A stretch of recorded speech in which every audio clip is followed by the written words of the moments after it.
ప్రభువైన యేసుక్రీస్తు నామములో అందరికీ వందనాలు. ఈరోజు దేవుని వాక్యము కీర్తన గ్రంథం 138వ అధ్యాయం 6వ వచనం. యెహోవా మహోన్నతుడైనను, ఆయన దీనులను లక్ష్యపెట్టును, ఆయన దూరము నుండి గర్విష్ఠులను బాగుగా ఎరుగును. వాక్యం యొక్క ముఖ్య భావం, దేవుడు ఉన్నతమైన వాడు, అత్యున్నతుడు, మహిమ కలిగిన వాడు, ఆయన సర్వశక్తిమంతుడు, అందరికంటే పైవాడిగా ఉన్నవాడు. ఆయన మనలను గమనిస్తాడు. ఆయన మన పట్ల ఎప్పుడు కూడా మంచి ఆలోచన కలిగి ఉండేవాడు. దీనులంటే వినమ్రులు, హృదయపూర్వకంగా దేవునిపై ఆధారపడేటువంటి వారు. దేవుడు అలాంటి వారిని దగ్గరగా చూస్తాడు, కృప చూపించేవాడిగా ఉంటాడు. వారి పట్ల ఎప్పుడు కనికరం ఉంటుంది.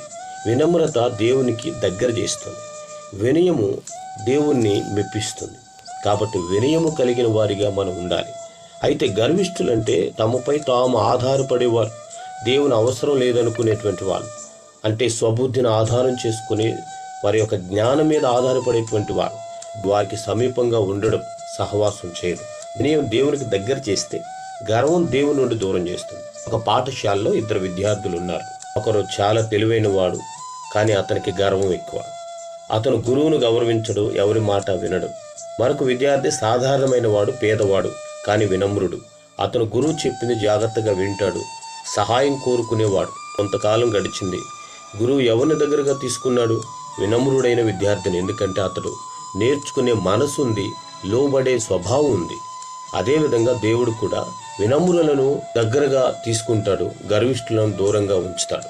వినమ్రత మనలను దేవునికి దగ్గర చేస్తుంది, గర్వం మనల్ని దేవుని నుండి దూరం చేసేదిగా ఉంటుంది.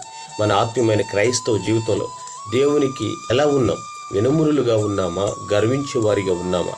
ఒకవేళ గర్వం ఉంటే దాన్ని విడిచిపెట్టి ఆయనకు వినయులయ్యి ఆయనకు దగ్గరైనప్పుడు ఆయన కృప మనల్ని ఆవరిస్తుంది. ప్రేమ నమ్మకం కలిగిన తండ్రి వందనాలు.